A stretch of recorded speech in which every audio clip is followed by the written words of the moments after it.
It is Friday the 14th of the 11th, 2025. The time is 18 minutes past 8, and as always that means one thing, that there are very many F1 centric threads at which we need to pull. Over the next 30 minutes or less we'll talk about Audi's signal of intent. Can you say Project Maximilian Verstappen, GOAT, foursome so soon to be five-time champion? We'll talk about Tim Mayer's letter to the FIA and their rebuttal subsequently. So too we'll talk about the rule stating that 55% of the car will need to be covered in colour. Sick and tired of so many F1 community members of these black carbon fibre liveries. All of the cars of late have been blending into one. So too we'll talk about Gunther Steiner's comments on Oscar Piastri. If indeed, as per the odds makers, he loses the Drivers' Championship, what should he do? So too we'll talk about Lando Norris not caring anymore and what that has to do with the price of bed and to his upturn in performance. We'll talk about Doornbos, who has said a couple of different things about Scuderia Ferrari. So too Juan Pablo Montoya now chimes in and says that whatever Charles Leclerc and Sir Lewis are saying has nothing to do with the terminal problems of Scuderia Ferrari over at Fiorano and Maranello. So too we'll listen to Chris Harris on Carl's podcast and Manish Pandey going scorched of saying everything that needs to be said around Scuderia Ferrari and what they are not doing, what John Elkann said and why that ultimately is more damaging than anything, exponentially more damaging than anything that Sir Lewis and Charles Leclerc have said season to date. In the first instance, Max Verstappen has done a Red Bull documentary on the Red Bull Racing, Oracle Red Bull Racing YouTube channel, in which he talked about his genesis story, first into karting and then into single seaters. Have a look at this, roll the clip. What is always, I find very important when you're a child, that your parents, they don't force you to do something. Yeah. So my dad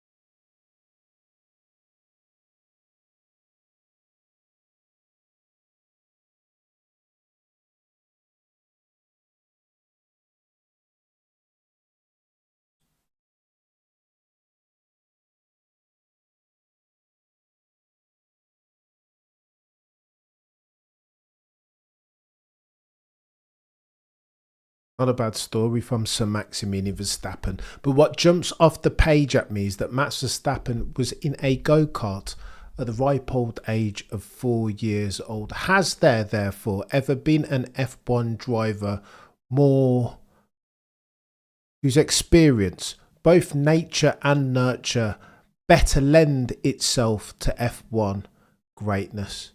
Non-rhetorical question. I will wait. Oh, and by the way, Checo Perez was doing some laps because Cadillac F1 need to get some things going, don't they?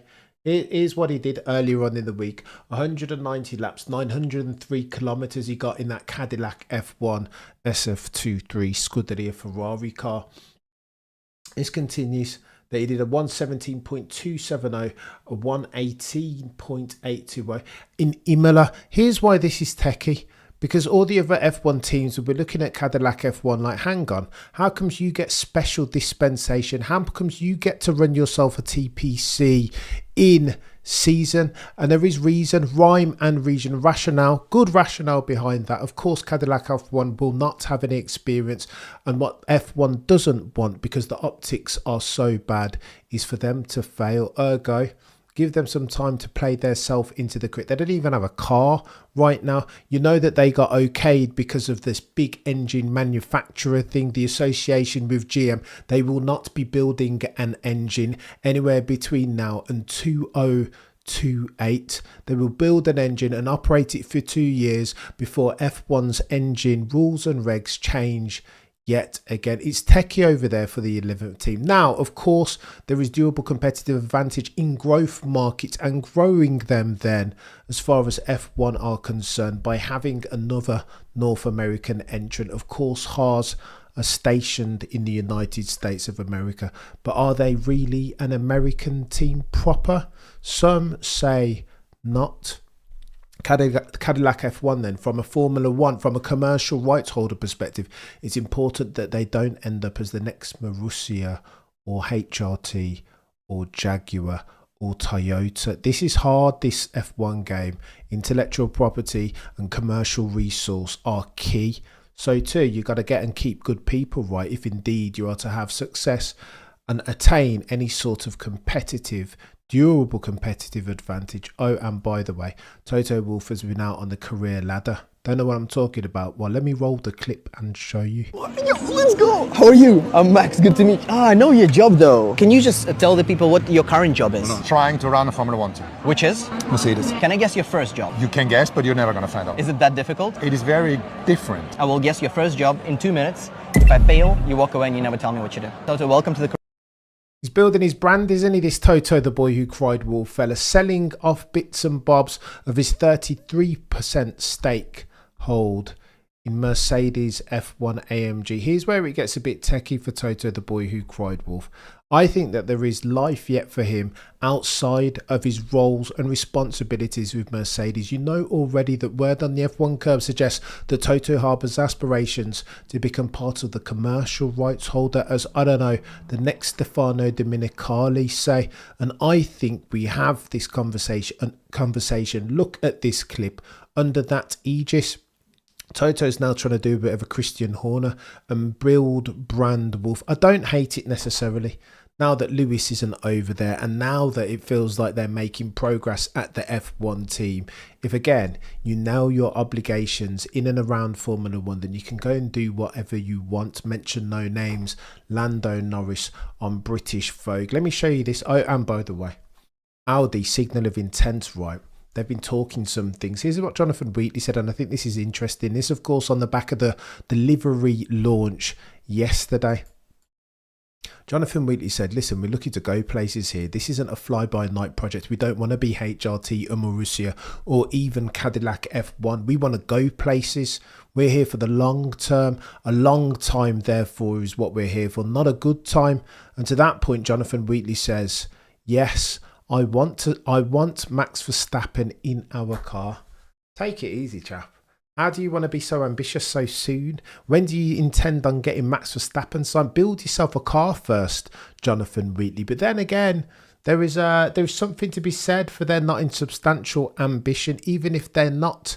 It's not the right time nor right place. That he's come out and said that is a signal of intent.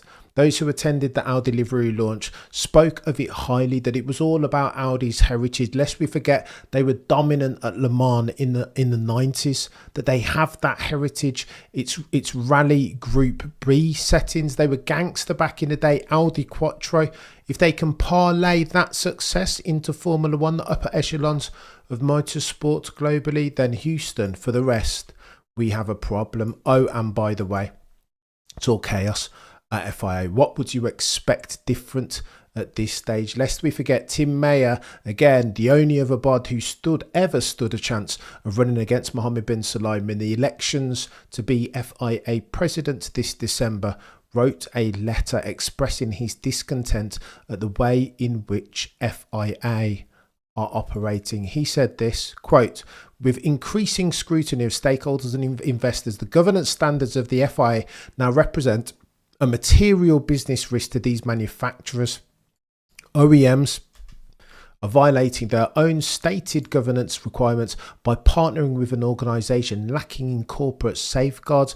Governance, Tim Mayer continues, quote, failures at this magnitude creates risks, and the Uterix report and ever-growing academic interest concludes that the FIA is designed for a concentration of power that is fundamentally incompatible with modern corporate governance standards that OEMs have adopted. There's fighting words, and I don't think he's a gazillion miles away from the truth. You know already that Mohammed bin Sulayem has birthed the FIA as at the time of writing in his own image. Can you spell dictatorship and authoritarianism? You know already that he's disbanded members of the audit committee. The audit committee, who as their principal remit are there to make sure the checks and balances are in place as far as the behaviour of the FIA. Lest we forget the Magna Carta of Mohammed bin Sulayem when he ran in 2021 was to be open and honest, transparent and robust in every facet of governance of the sporting enterprise that is Formula One. I would contend, as at the time of writing, that none of the aforementioned have characterised Mohammed bin Sulayem's reign. And then you realise that Dave Richards wasn't allowed in a meeting as head of the UK Motorsport Council. Why are you not allowing that chap in a meeting so that, again, he can check and balance these things? If you're going to amend the statutes of FIA, then surely you need other people in there rubber stamping them. You shouldn't be able to make these decisions for yourself. Why? Because that's not good governance. The FIA per Planet F1 has responded. And they say, quote, the FIA forward letter addressed to members and the briefing it encloses make a number of serious and false accusations regarding the FIA and its governance. Our legal team has formally responded directly to Tim Mayer to address the falsity of the allegations made. The central allegations of FIA forward letter that the FIA's current governance structure presents a reputational compliance and financial risk to car manufacturers is unfounded, misleading and defamatory. It is categorically rejected by the FIA. Of course it is. Of course it is. I can't engage them anymore. I just think it's nonsense. They bookend by saying the following: the FIA's corporate governance structure is guided by principles and benchmarks that have been developed over time. It is consistent with all applicable legislation, is transparent and strives for best governance practice. So go on here. If it is best governance practice not to have an audit committee, to disband the members, is best governance practice to be out here talking about we are not rappers, conflict of interest allegations at Susie Wolf, which end you up in French courts? Is that best practice? Is best practice to be out here beyond saying to the drivers Kelly Rowland, like trying to suck all of the attention dollars out the ring?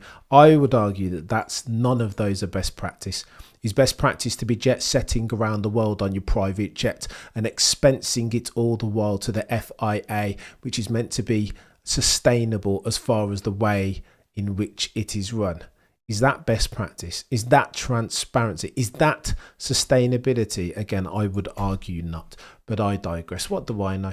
I'm just a nutty F1 fan over here, dissecting and pulling at FIA threads. Oh, and by the way, Gunther Steiner's chimed in on Oscar Jack Piastri. Here's what he said on Friends of the Channel, the Red Flags podcast. He's a good driver on Oscar Piastri, and change sometimes is good. He's young enough, he can adapt to it. He should, and I think he will. That's my opinion. Otherwise, if he doesn't come back stronger, I think it's best for him that he just changes teams. But he could come back because I still rate him highly. Now, what's Oscar Piastri going to do next? If Oscar Piastri loses the championship of the drivers' variety, are you going to argue with a straight face that it's best for him to stay at McLaren? Of course they will have a decent car next year. Of course they still have Rob Marshall. They'll still have the legendary chap designing flexible front wings, etc. They'll have Pep Guardiola of F1, Andrea Stella, a god-tier mind in F1 you will never meet. Of course they'll be brilliant going into 2026. But if you know for a fact that they're going to build the team around their prodigal son, mention no names, Lando Norris 2.0, then why would you stay? Oh, and by the way, to Lando Norris, he said that one of the key reasons for his upturning form over the past 5 races has been this. He says, quote, but I think it's something I've done over the last few months. I care a lot about people's perspectives and how I'm portrayed and things in the media. I probably cared too much even at the beginning of the year. I think I cared too much, and probably it was affecting me in not the best ways. We've been saying this for 1,000 years, right? The Lando Norris is at heart, at root and core, a sensitive soul. He cares, he's invested in what people think about him, and I don't think that's the quickest way from A to B. That's not the line of least resistance in Formula One. There is lap time to be gained from not caring, for plowing, for the ability to plough your own furrow. Lando Norris continues, quote, I've just learnt to deal with those things better by not caring, because I always want to have a good impression. I never want to be rude or do those things, but I'll always try and make my point and say what I believe in. That's one of the things I've learnt the most. Just be true to yourself, have confidence in yourself, believe in yourself and speak your mind. So yeah, it's just more keeping my head down and concentrating on myself. Oh, the humanity. To whom has Lando Norris been speaking? That is chaos. You would never have heard him say something like that earlier on in the season. And the performance, again, were disconnected accordingly. He was making all the mistakes earlier on in the season, couldn't get a start for love nor money, let alone traverse the 800 metres into turn 1 at the Mexican Grand Prix. No chance. But he did it the other day, didn't he? And again, you saw him at the restart in Brazil. Again, another skill that he hasn't had all season long. Now, all of a sudden, Lando Norris 2.0 has entered the chat. Favourite now, odds-on favourite to win himself his maiden championship of the Drivers' Variety. Oh, and by the way, Robert Doornbos on the Pit Talk podcast has had some things to say about Scuderia Ferrari. We've got to talk Ferrari now because it's gone too far. In fact, before we talk about Ferrari, let me tell you this because this is important. Two additional things, supplementary ones. Thieves, Viry-Châtillon, the Alpine factory. Why would two thieves even break into there? What is there even to steal? Reports say that two thieves reportedly broke into Alpine's Viry-Châtillon factory on Monday but stole nothing. The Territorial Crime Division DCT are currently investigating the matter, although no arrests have been made as of yet. According to a report from French news outlet Le Parisien, excuse my enunciation, do you know what I mean? Two individuals broke a window to gain access to the reception of Alpine's factory, their facility, at around 10 p.m. on Monday evening. What they're worried about, concerned about as at the time of writing, is the theft of intellectual property. Behave yourself. What intellectual property do Alpine have that is worth anybody stealing? I mean, if they stole it, they'd put it back shortly thereafterwards when they realised how roundly, how the extent of their underperformance season today. What are we doing here? Stealing intellectual property at Viry-Châtillon, Alpine's facilities. Behave yourself. Oh, and by the way, there's a lot of chat about this 55% colour. F1 fans and stans alike have been moaning for the longest time about the lack of colour of the cars, that back in the day in the 90s you had the Dayglow McLaren, right? These iconic liveries. In the late 90s, of course, you had, well, 2000s, late 2000, 2007, 2008, you had the Vodafone West McLaren levels, the silver and the chrome, these iconic bits and bobs that ultimately stand out in the memory of old, grizzled, grey-bearded F1 fans. They make the sport, just like people talk about the visceral nature of the V8s and V10s. It becomes a plot and narrative in and of its own right. Now, the FIA are saying, you know what, we're going to have to bring back some colour to these cars, lest we forget that it's the Drive to Survive era, is it not? Footballification. We need to give as many reasons why to watch F1 as is possible. Now, here's what they've said. Last few seasons have been a visual blur. Teams saved weight by stripping paint, which is good science but lousy as far as spectacle's concerned. It has compressed the visual identity of a field that's meant to be globally iconic. A 55% minimum, therefore, will be instituted from next year. 55% of the surface area of the car will need to be colour. No more black, boring carbon fibre, and I'm here for it. Way to wise up.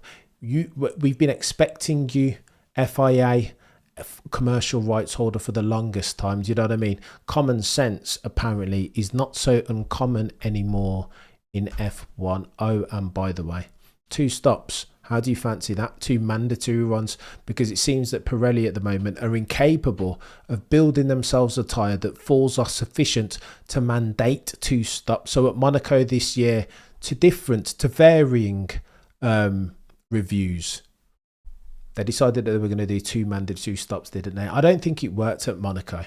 but try something right. You've got to commend them for rolling the dice and trying to do something different, switching it up, because what was there already wasn't working. Monaco is no longer fit for purpose for these big, hefty cars. So what they're proposing next year is to do a mandatory two-stop across all 24 races, again with a view to switch it up and make the racing more interesting. However, they've shelved it for now.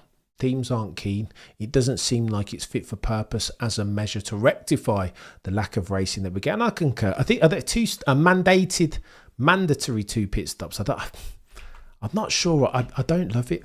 It feels like it's more circus than circuit. It's a bit techie, that drivers check spots. Drivers check spots to drive F1 dot check. What are you saying, Darius? Cadillac will have Ferrari engines 100%, Joe Cammy, for the first few years before they build themselves a GM labelled engine or power unit even. I wouldn't buy an iPhone from Alpine. I wouldn't buy anything from Alpine either, Joe. Lando hates what people say about him, Lando hates what people say about him, but he do not care. Look at what Max says to Hamilton, Lando. Magdalene, you're going to have to go again there, mate. I'm struggling with the broken English. Go on and let me tell you about what Doornbos said. We've got to talk about Scuderia Ferrari seriously now over the next 20 minutes or less, because it's gone techie than techie things. Here's what Doornbos has said, criticising pseudo-criticisms of one Sir Lewis, Carl, Davidson, Hamilton.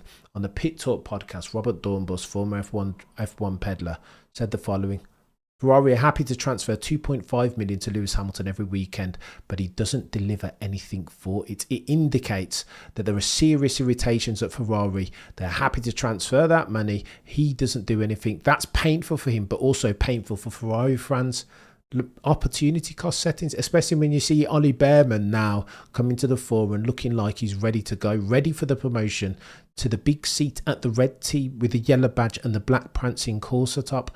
Doornbos continues, he has the hope that Ferrari has built a cannon of an engine for next year. They really have to come up with a miracle. If he beats Charles Leclerc, he will be the hero of Italy again. So it's a thin line, but it doesn't really hold up just yet. The faster Ferrari's team and engineers listen to Sir Lewis Hamilton on how to make the car better, the better it will be for the team in the long term. So here's the dichotomy, the paradox as far as Lewis and Charles are concerned. If one driver is 64 points behind the other in the championship with 21 races in the books, which one of those drivers are you going to favour when you're designing the 2026 car? Surely you have to favour the one that's 64 points down the road, right? That being said, of course, Lewis is the one who knows what good looks like. He was the one who rocked up at Canada and said, listen, I know what setting up a car in Canada looks like, what good looks like there. And this isn't it. The way in which they're working is nonsensical, Lewis Hamilton said. I don't know. I honestly, I don't know what the solve is, nor does Juan Pablo Montoya. But what he knows is not going well is the bloody car. He says you only need two brain cells to rub together to realise it's got nothing to do with the verbiage of the drivers. That the root cause of all of Scuderia Ferrari's problems is of course the bloody car. The car which at the end of last year was one of the quickest, if not the quickest on the grid. Then they went away and changed 99% of the parts. Why? What for? To what end? They were 14 points away from the Constructors' Championship last year. Where are they now? They barely have half the points of the market lead in McLaren, and that's not good enough. Montoya says, fix the fudging car, to quote the infamous Christian Horner now, and that will solve for all of your problems. If you have the best driver pairing on the grid and they can't drive that car, then that answers all your questions. And then we get this. I'm going to show you John Elkann again. I know we talked about it yesterday, but it keeps cropping up. Here's what he said, courtesy of Sky Sports F1. Una grande delusione, e se guardiamo il campionato di Formula 1 possiamo dire che da una parte abbiamo i nostri meccanici che stanno di fatto vincendo il campionato con le prestazioni che hanno fatto, con le tutto quello che è stato fatto sui pit stop. Se guardiamo i nostri ingegneri non c'è dubbio che la macchina è migliorata, se guardiamo il resto non è all'altezza, e sicuramente abbiamo dei piloti che è importante che si concentrino a guidare, che parlino meno, e che abbiamo davanti a noi ancora delle gare importanti e non è impossibile ottenere il secondo posto, e questo è l'invito più importante, che dal Bahrain è proprio la dimostrazione di quando la Ferrari è una squadra, noi vinciamo.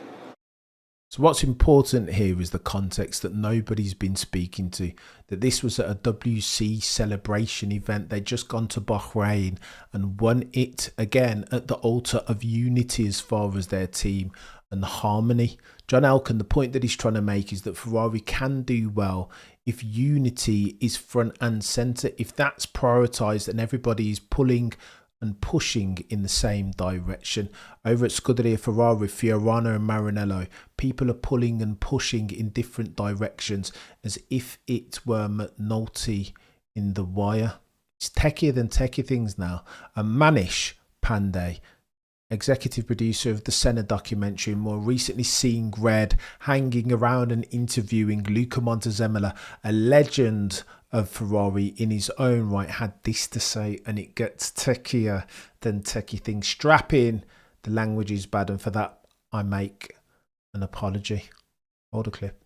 Formula One is that John Elkann has criticised his drivers. And he's done it in the press, and it's actually, he should keep his mouth shut. He turned up at the hypercar unveiling, and it's like, this is what Ferrari can do if we all hang together as a team. He hired Lewis. He's continued to carry on paying Charles, who is just an absolutely A plus driver. And I think when you risk your life doing this job, and you've done 21 races and a sack of shit, okay, and you're risking, I mean, every week you go out there, they know who's good, the drivers, they know who's not good. And when you do that, you're allowed to be a little bit frustrated. And if the drivers did shut up, do you think that would make the cars faster? The fact is, the drivers carry the Constructors' Championship, as far as the audience is concerned, is worth diddly squat. And to Ferrari, financially, the Constructors' Championship, given their turnover as a super company, is worth diddly squat. But to the fans, it's the drivers. It's all about the drivers. And these drivers are losing week in, week out. Charles and Lewis have had 0 pole positions, 0 victories. Charles' 7th season in a Ferrari. It was John Elkann who hired Lewis for 60 million a year. He hired a guy who was beaten reasonably handily by George Russell last year. You can say he wasn't motivated. You can say he's got it. This is a big publicity stunt, and I said it in the pre F1 season podcast. It's a big gamble. It'd be great if it works out, and it really won't if it doesn't. The fact is, you can't tell your drivers after 21 races that they shouldn't be talking about how crap their seasons have been. You can't do it. It's not right to do it.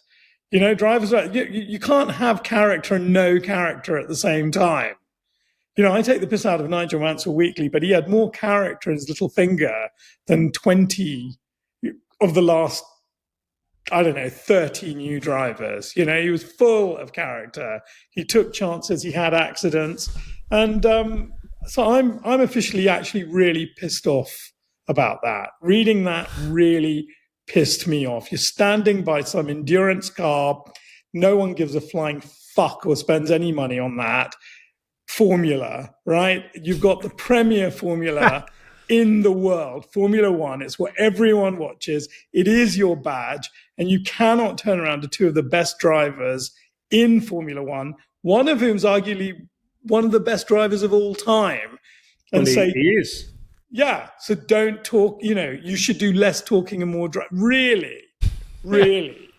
We think Lewis feeling frustrated at the end of the race, and Charles feeling a bit frustrated at the end of a grueling season, the 7th one he's driven in these red cars, should not vent a little bit. And Lewis was so polite. He was like, look, it's me.